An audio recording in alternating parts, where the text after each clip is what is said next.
Lovers Quarrel. It's a long, sustained quarrel. What's going on, world? Hey, everybody. It's your guy, TJ, Mr. New Cool. And it's your girl, Dani. You're really round robin. Round robin. Yes, because my belly is very round. And I hope that you all can hear me from the distance from the microphone that I am, because I have to lean back more and more these days to accommodate my hurting back and this very round belly. But how are you? I'm doing good. We was playing, what's that game? Categories. That'd have been a triple. That'd have been 3 points. It would have. Categories is a good game that we play. How's everything on your end besides being really round? It's been better. This past week was a bit rough for me. I was kind of having a moment of like feeling overwhelmed and anxious. A lot of things coming down the pipe between baby prep, work stuff, trying to be a supportive wife, trying to, be on board with Tatum. Tatum started summer camp this past week, so that dynamic, and it got to be a lot, and I was struggling, but I mean, you had like a little bit of a rough patch, but I'm happy to say that we like persevered through it. I would say we kind of talked it out. Like, you and I still beef or have issues and stuff like that. But I feel like the time span of like how long they let linger or fester is getting like, we're getting better about those being like more short-lived, if that makes sense. No, it does. I can concur. All right. How about you? How are you doing? I'm doing good. Getting prepared for my general convention. So that's going to be interesting. It'll be my first general convention that I'm actually working. So first general convention that's going to be a hybrid convention. First general convention after COVID. So it's a lot of firsts for me, and I'm excited for the opportunity. I'm just excited to kind of be there, be amongst the brotherhood, and hopefully it's better than what everyone expects. Well, I hope that for you too. I know it's going to be a long week, but yeah, I'll be gone 8 days. Mm-hmm. So, and then it'll be and then my birthday's coming up somewhere in between there. Yeah. So that's always. I mean, this is obviously going to be a very. You're getting old. I'm getting older. Yeah. That's what happens. Old. No, older. Thank you. And first time in my life where I'm pregnant during my birthday. So you weren't pregnant? No, you weren't pregnant. I found out I was pregnant after. like 2 days after. So I had like conceived by that point, but I didn't know. Yeah. But oh my God, how terrible! You're pregnant during your birthday. No, I'm not saying it's terrible. It's just different. There's more limited options for things that you can do when you're in the third trimester of your pregnancy and pregnant than not pregnant at all. But it's still going to be one for the books. I can say I've lived it and I've done it and I've experienced it. But with that said, welcome to another episode of Lovers Quarrel. If this is your first time listening, welcome. If this is your second time listening, welcome back. If this is your third or more time listening, you are family, or as TJ would like to call you, a lover. Hey, lovers. You ready to get on this elevator? Yeah. Are you going up or down? Up. I'm going up too, so. Ladies first? Sure. Going up. No. That sounded terrible. I'm winded.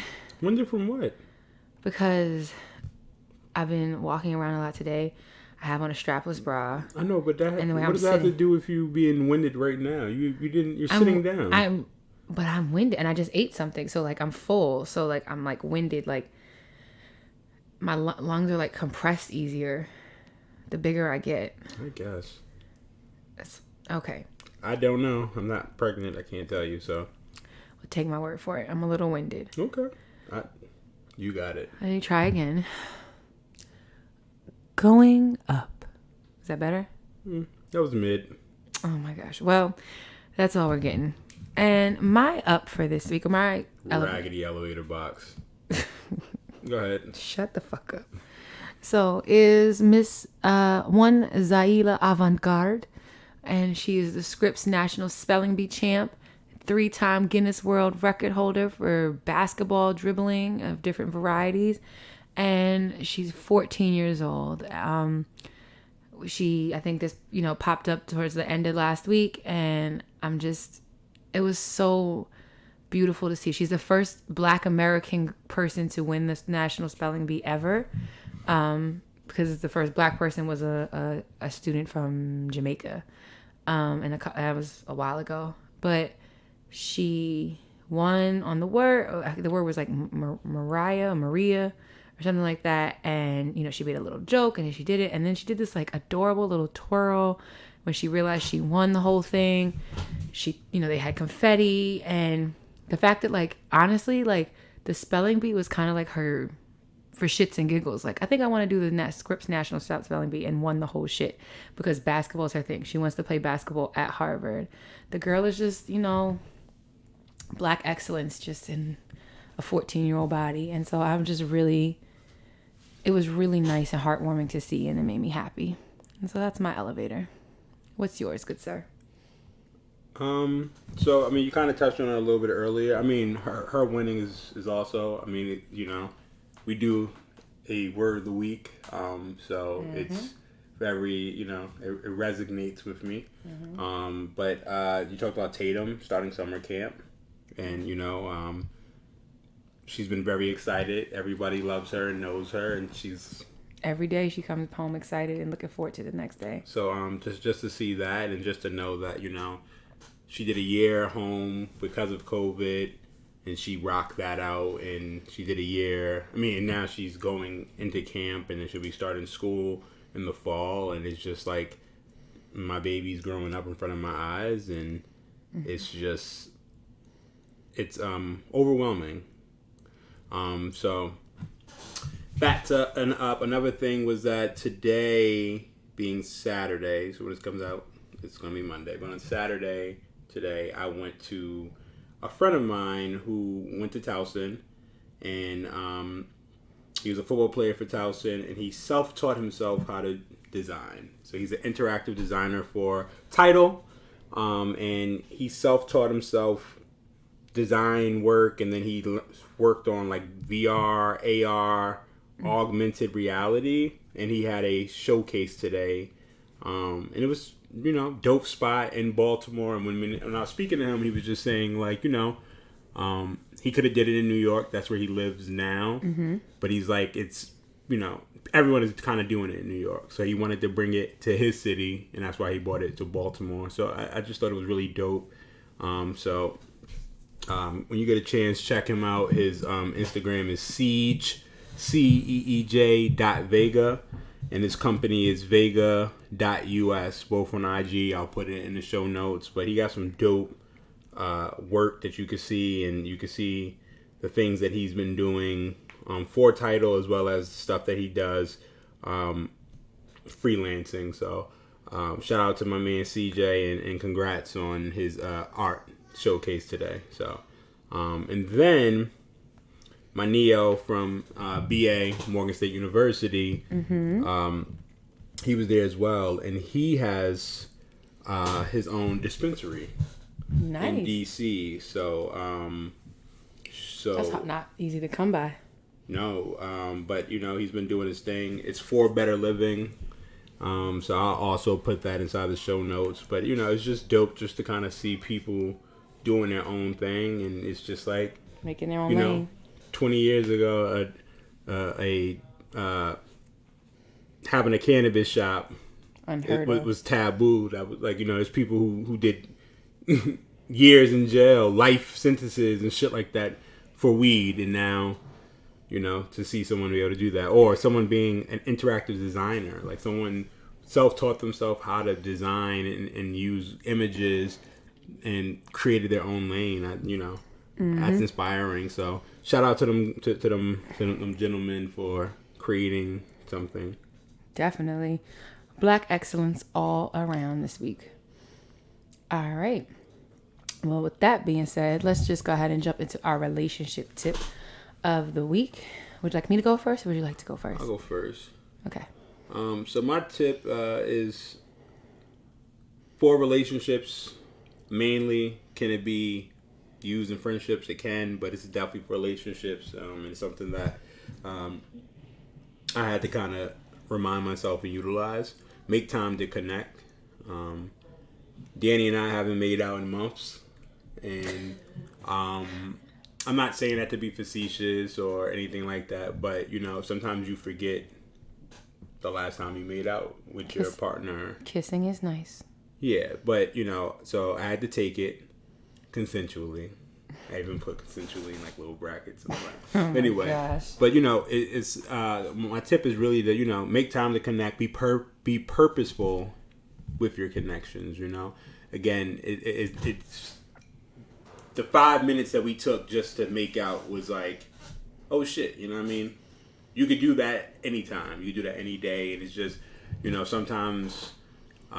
We get wrapped up in our lives that we forget those small things, those small intimate things and moments. So that's what I have.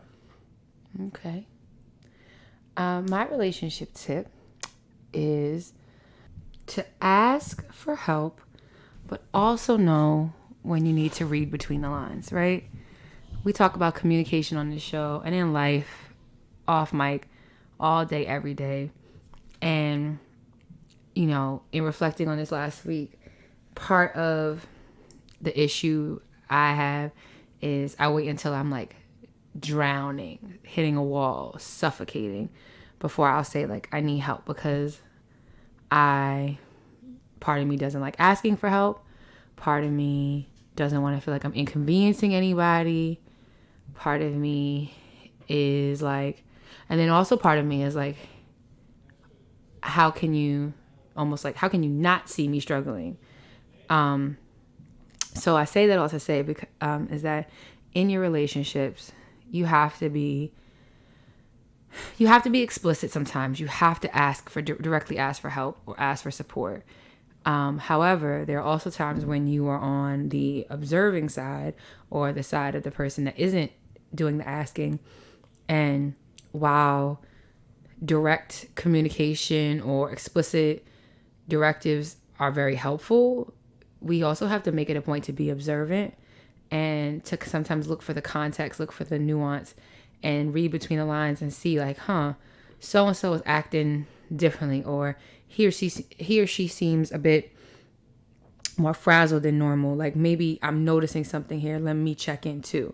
So really just speaking of how it goes both ways, like we got to ask for help sometimes, but sometimes too we got to ask help of our partners, but then also too our partners, or as our partners have to also look for the signs and read them in order to also jump in. But how do you know if someone needs help unless like, because you can, I mean, if something is like evident, then yeah, that's different. But well, that's why it's about like kind of like something that we learned in therapy was like sometimes we have to study our partner, sometimes we have to be observant, and if something seems off or if there seems like there could be something else under the surface, you check in, right? Because I'm trying to understand, because again, our problem that we discussed earlier, there were no signs that would have made me know that whatever. And again, the signs were you were doing everything. So I was like, okay, I'll take Tame to school. But then you still made it seem like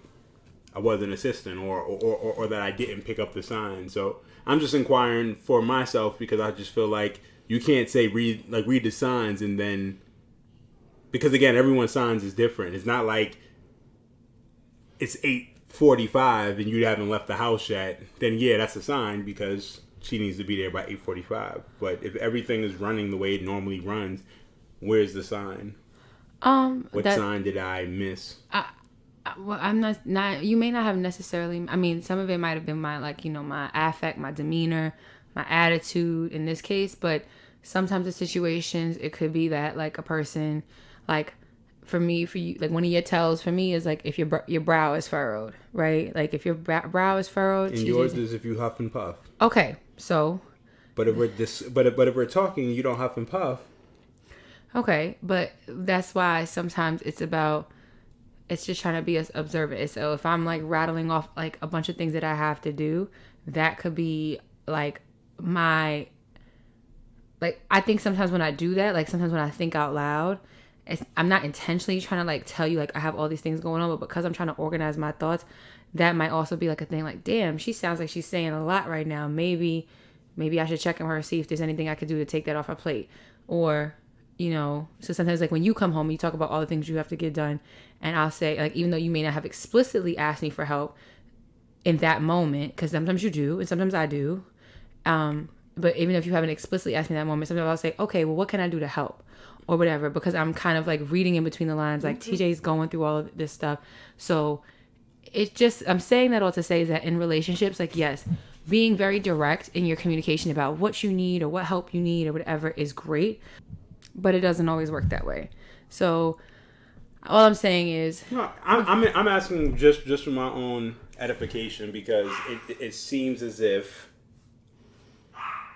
you're saying that, but in reality, it's like, if you don't huff and puff, how am I supposed to know? So now I'm just supposed to just read your mind. And again, there's been times that I've said I'm busy with this, and this, and that, and you haven't said, so how can I help you, or whatever. well, we sometimes we miss the signs, or sometimes we miss the opportunities, or sometimes we don't read between the lines. But there are times where we kind of have to observe each other, or maybe in another conversation, like, what are our tells? What are our things that, like, where we say it like either in a roundabout way or in a nonverbal way that we're having a hard time, or I need you to check in with me, like, and going both ways. You know, like I said, so for me, I feel like the ones that you have are like furrowing your brows. You do deep sighs too when you're stressed out. You know, you get more fidgety. Those are like my things or whatever. And sometimes, you know, either by just, you know, lack of awareness, or sometimes but because I'm like, well, you know, I might have my own shit going on, so I'm like, I can't necessarily like be as present as I want to be with you. It's still like a thing of, you know, but there's also the times where I'm like, okay, that's me like I'm reading between the lines that TJ's having a struggle with something, or TJ might need help, so let me check in. I'm not saying I do it That every time. No. And we both I'm just having the conversation because I do feel like some things you have to tell your partner. Like, you do. Some things are just evident, but a lot of times we don't know. And again, if I see you doing something, unless you say something, I think that you're going to handle it. And again, this is just for me. I do think that people should be able to read their partners and stuff like that, but I also do think that people need to be able to express where they need help or where they're lacking. So we're saying the same thing. It's both. You have to work at both. Because sometimes, babe, it's a thing of like, and I think you and I both have done it, where sometimes we don't realize that the stress or the anxiety or the tasks or the to-do list is building and ramping up more and more and more until we're like already eyeball deep in it. So it's like, it's not even that we're like purposely not trying to share the load or express something. It's like it built up. It built up, and we didn't realize it had gotten so far gone until we were already like in the thick of it. So that's why we didn't get a chance to say something. Okay. So it's just a thing. It's just like, you know, we do have to do both. We got to ask for help, but we also got to study our partners so that way we can sometimes be able to read between the lines. And that is my relationship tip of the week. But now it is time for our Black History Month fact. Our Black History fact, excuse me. Our Black History fact. So I'll start off and then you can go. Okay. On July 12th, the day this episode drops, in 1967, 23 people were killed in a Newark rebellion. The racial uprising spread to 10 of the city's 23 square miles. More than 1,500 persons were injured and 1,300 arrested. Police reported 300 fires. The Newark Rebellion, the worst outbreak of racial violence since Watts, spread to other New Jersey communities, including New Brunswick, Englewood, Patterson, Elizabeth, Palmyra, Passaic, and Plainfield. The National Guard was even mobilized. So, you don't always hear about these racial uprisings like Watts and the LA riots in like the 90s and things like that, but this one happened right in New Jersey. I had never heard of it.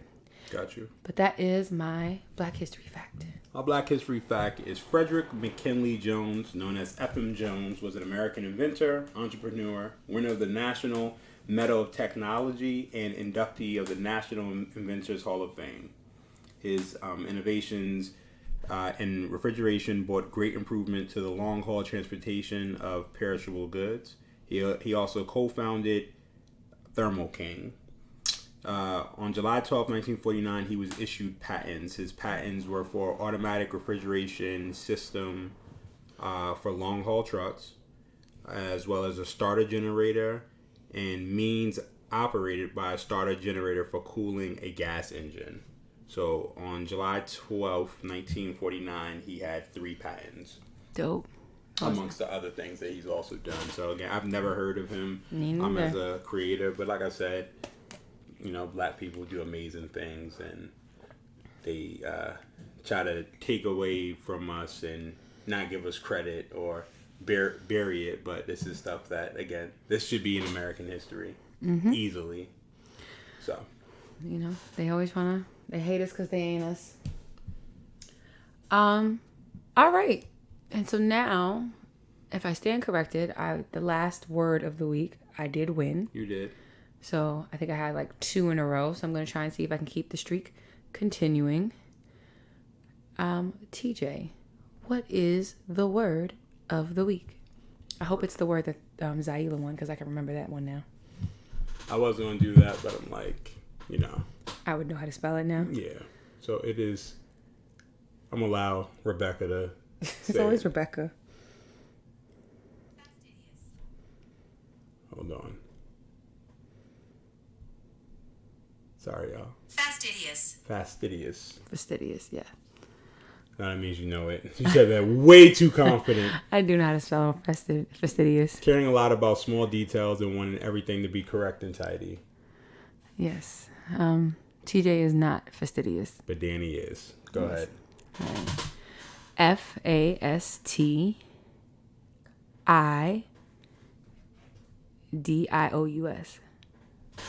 Wrong. I misspelled it? Yep. What did I misspell? Now you spelled it right. Oh, I was like, wait. Yeah, I wanted to burst your little bubble. You was too confident over there.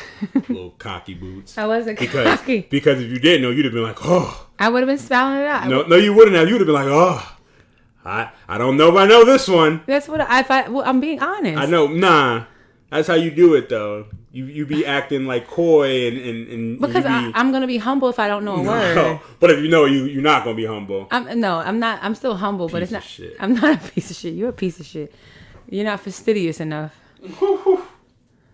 I wish you were more fastidious. Jeez, do I wish you were. Anyway, because you always think like, we'll just deal with it when we get there. It's the big. In certain things, yeah. Sometimes you just. You're not a very detail oriented person. Details, or sometimes. Because at the end of the day, you can have all these details, but if it needs to get done, it's going to get done. So you're detail oriented about the things that you care about. Like, I feel like you're detail oriented about like what you wear. You're detail oriented. Sometimes, but sometimes I'm not. Sometimes I put on an outfit and I'm like, fuck, I shouldn't have put this on or whatever. Like sometimes small details matter. Sometimes, again, that's why I don't like doing like building shit, because it's small details that I have to be mindful of, and you got to put it the right way. I don't have fucking time for that. You got to read or look at the pictures. That has nothing to do with reading. Because it gives them the directions. You don't want to read the directions. I do read. What are you talking about? How do you build something without reading the directions? I'm saying is that when I'm saying I don't like little small parts. I don't like something that it's like IKEA is probably my least favorite store. Why? Because all they have is pictures. Well, no and words. that's what I'm saying though. Is like you don't want to like read the directions, and like it's not that I don't. It's the small pieces get you, but even when you look at the directions, you're like, I don't know what they want me to do. This is too much, and then like you just walk away. Yeah, so that's not me not wanting to read. It's me getting frustrated with the words, no, or the pictures. You're trying to make it seem like I can't read. No, I'm not trying to. I'm saying like Well, at least that's how I feel. So. Well, that's not how I'm trying to make you feel. I apologize. I'm just saying that you don't like reading. It has nothing to do with fucking reading.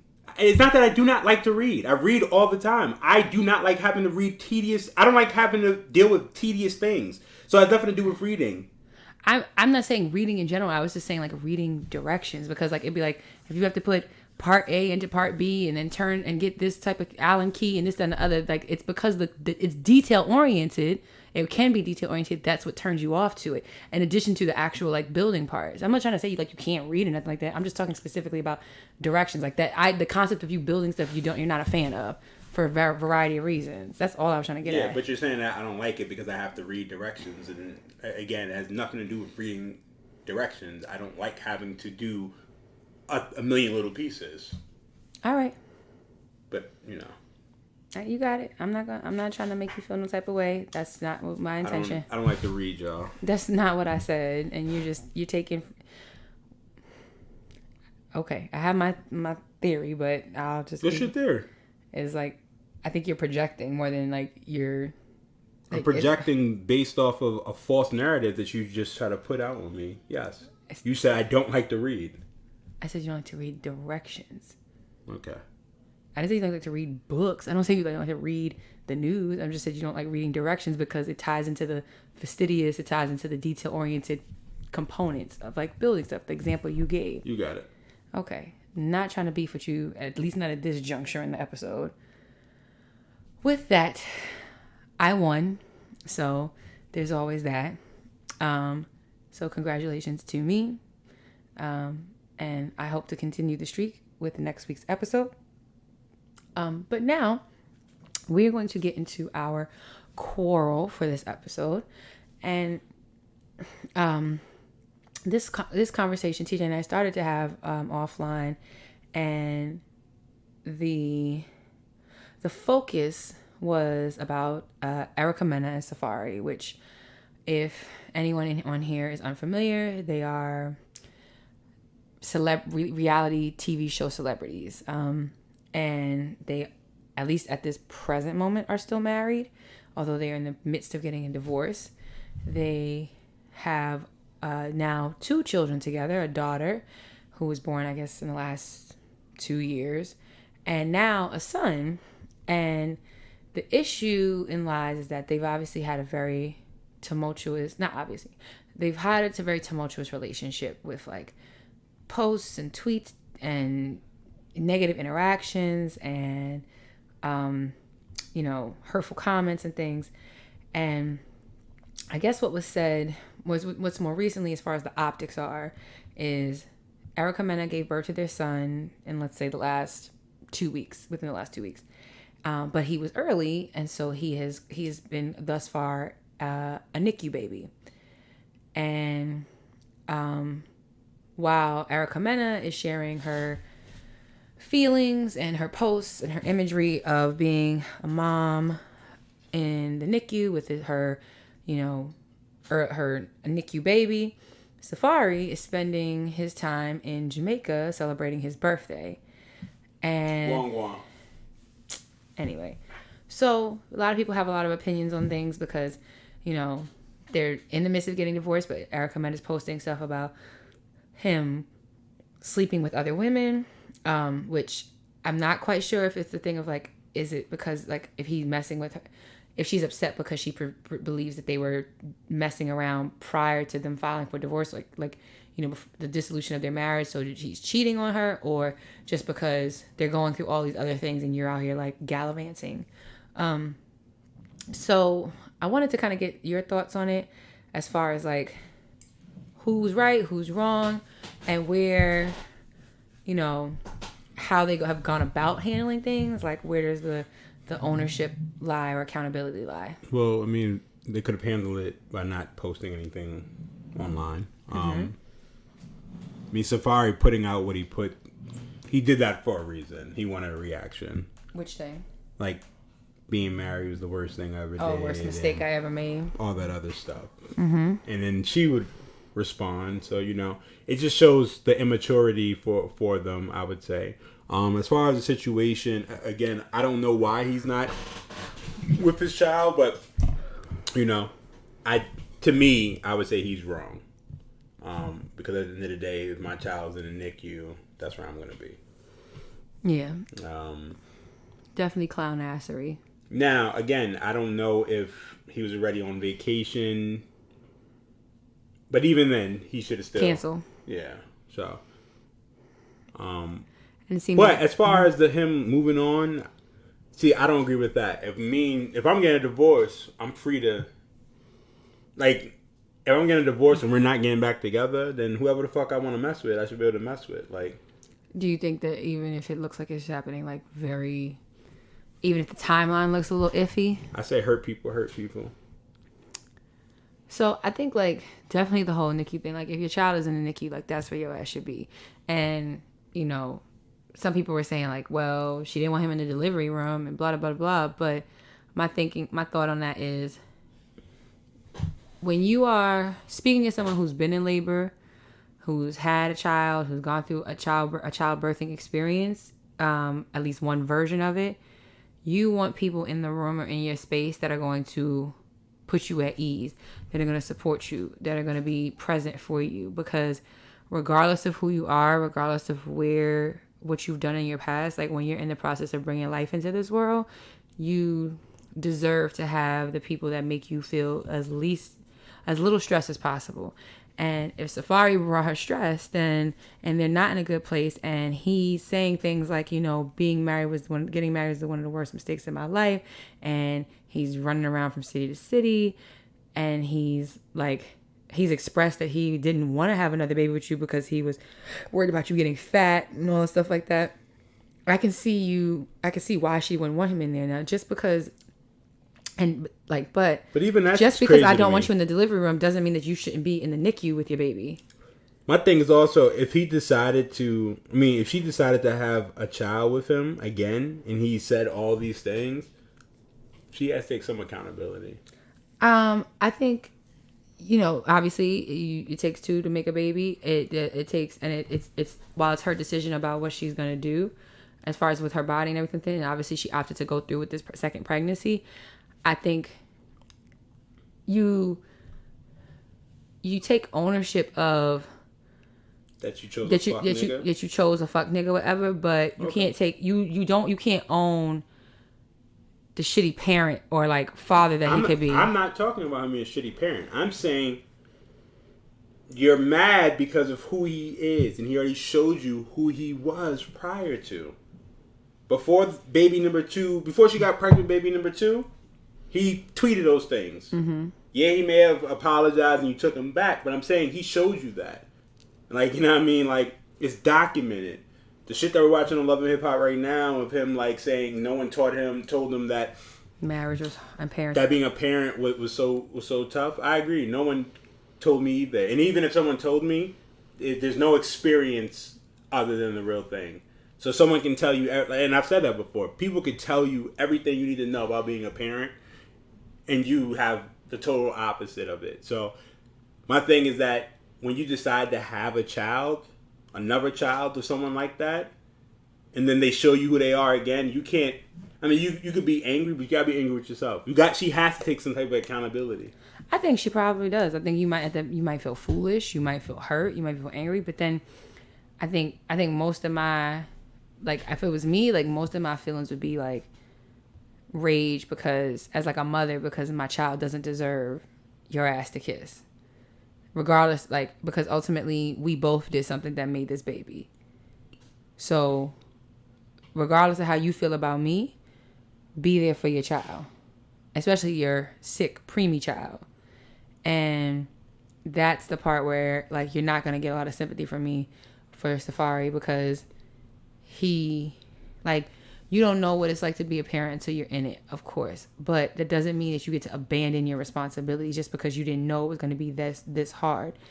And, you know, that's a cop-out and it's bullshit and it's whack because, yeah, TJ had a hard time or didn't understand how difficult it was having a baby, having a newborn, a small infant and all that stuff like that. Like, that was uncharted territory for him in many ways when Tatum was born. But he didn't, like, shy away from his responsibilities. He didn't run. He damn sure didn't run. He might have needed, like, support sometimes or feedback sometimes on how he was doing, or he might have had questions, or he might have been, like, figuring stuff out that, you know, as he went. But the difference is that he always showed up. He was always coming back to the table and coming back to do it again or try it again or whatever. And, like, we know that there are shitty parents out here, men and women, but your kids don't deserve your ass to kiss. And it's just like when you look at you know, and these kids, like, particularly with when these celebrities have kids, like their whole lives, like their parents' lives are documented up until that point. So it's like you can go back and you can hear how crazy they talked about you, about the concept of you. And that's one thing or that... Or how they talked about your mother, or how they talked about your father. In this day and age, especially those social media... what would you call them, I guess? Trolls? No, like the people who are... Like, social media is their life. Safaree... He has to do social media for his... To sustain. Yeah, it's like for those type of people, when you post stuff... This shit is forever, like, you know what I mean? So, and I pray people gotta be mindful of that too. I mean, even if you're not a social media darling or star or whatever, I mean, I don't know what you would call them, but people who do shit for the gram and IG and Twitter and all other stuff, that shit stays there forever. You know what I mean? So everyone should be strategic on what they're posting and what energy they put out there. Again, him posting that shit, that was something I would have done when I was like 18 years old. No. And I would have did it to get your attention, or, you know what I mean, for you to read it or make for you me to feel whatever. bad. But, like, and he's a whole grown-ass man. Yeah. And the thing is, like, your son and your daughter, at some point, are going to read that or come across it. And all things considered, like, you're talking about their mother. And that's why, and that's the thing, like, can you think that you would be endearing to everyone if you tweeted everything you ever said to me, and then like Tatum and Trey found that later? It would hurt. It would hurt if they heard every word that me and you have ever uttered toward each other, or some of the most hurtful things, and we like posted it and stuff. And that's why you have to be mindful. You have to be careful with that, because ultimately your kids are gonna come across your comments and your thoughts, and the best you can hope for is that it helps give like a better context as to who you are as a person. But otherwise, it's like you could look like a real piece of shit. And like, you know, and for him to say, oh, well, it's just Twitter, it's not real life. Fuck that. No, when you put stuff out there, you're saying that you are presenting it as real life. So don't say like... But if that's the case, then why even post it? Because he's attention seeking. And I mean, you know, they could also, they could use a good storyline. But it seems to me like he prioritizes himself before anything else. I mean, there are a lot of people who do that. I know people who's like, after their first child, they're like, I don't want any more. And that's fair. When that happens, then you should be mindful of that. I just, you know, I hate when it's like children are used as pawns, or children are not, like, they don't ask to be born. So once you make that commitment to bring a child into the world, it's your responsibility to make sure that child has everything that they need to be successful. Otherwise, you're just going to continue bringing in shitty people. Exactly. And the world don't need no help making those. I'll tell you that much. And again, not just because you have bad parents doesn't necessarily make you a shitty person. Of course not. Some people overcome the shittiness. Yeah, exactly. But not having that support system. Like I've always said, if me and Dani don't work out, I think the only thing that we would always see eye to eye on is what's best for our children. And that's how it should always be. And, you know, again, people utilize kids as a pawn, you know, or when they're angry, how can I get back at this person? I'm going to put them on child support because I can. And it's just like... Or I'm going to leave the country because I can. What you mean? Oh, you're talking about because Safaree left the country. Yeah. I'm gonna shirk my responsibilities. And again, we don't know if Erica told them don't come and then is posting something different. Mm-hmm. We don't know the full side of the story, but the way that it looks, it does look crazy. And I just think that people, you know,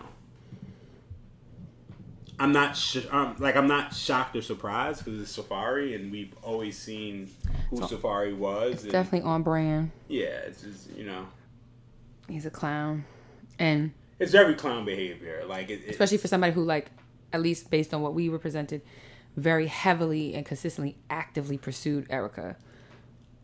Well, you know, maybe he's a clout chaser. Maybe he does everything for clout. Maybe he wanted Erica Mena for how she looks and what it would look like as opposed to who the person is. And now you got 2 poor babies stuck in the balance of fuckery. Do it for the likes.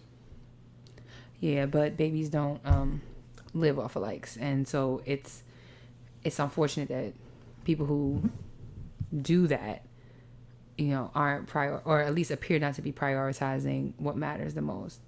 And ultimately, this little boy and little girl are going to get to a certain age, and they can look up their parents' names and see all the ugliness, all of the bitterness, all of the back and forth, all of whatever, and like have that also, and like plus you add that to whatever their childhood experiences are, and I could really like fuck it up because you see. I mean, but even prior to this, if they looked up their parents' track record, they're gonna see the fucked up shit that they did.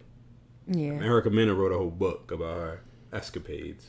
Yeah, but I think there's a level to it that comes into play when it's like you're talking about like your mother and your father and their dynamic. Got you. That's fair. Because whatever she did before him, it may not be great. Obviously, it's not, or it may not be ideal, or it may not even be anything to be proud of. But when you're talking about the people raising you, there's a complexity to it, and there's a layer to it where you're like you're trying to like reconcile these two people. Like, how can you be the person that I love the most, but also this person that treated the other person I love the most terrible? Or y'all are going at it, and I love you guys both, but you guys can't even be in the same room, it seems like. Nope. Actually, not even seems, like literally. Like, she didn't want him in the delivery room. She let him in the delivery room ultimately, I think. Did she? I think so, yeah. Because there was a picture of him when he was there when he was born. Just because he was there doesn't mean... But again, and see... But then, like, you're still in Jamaica 3 days later. I mean, but he may have went to Jamaica because we not rocking or whatever the case may be. I mean, again, if my child was in the NICU, I would I'm going to say I'm 99.9% sure I would be there. Even if... Honestly, I probably would go even more so just so you would have to see me. And that way you'll be uncomfortable. yeah, you would do that. You would definitely do that. I'm saying if we're beefing, then I'm not going to care about that your feelings. You know that your presence is going to be bothersome. So even if I didn't want you there, you'd be like, I'm here. But ultimately, it would still, even though it might frustrate the fuck out of me or it might frustrate the fuck out of the parent, it still means you're just spending time with your baby. So, well, yeah, no, I mean, but yeah. I mean, again, I'm not making it right, but he's probably like, fuck it. The child is there. I'll come back. I hope that the child makes it, and I wish that, again, not everything needs to be posted online. This is true. And, because again, if he didn't post it, nobody would know unless Erica would have just been like making her post. But then you could have allowed her just to make her post, and you look like the same. Yeah. So, people want to... Yeah. But nobody ever wants to feel like they're being told what to do. No. On that note. All right, y'all. Well, I guess me and TJ put a nice little bow on this one, huh?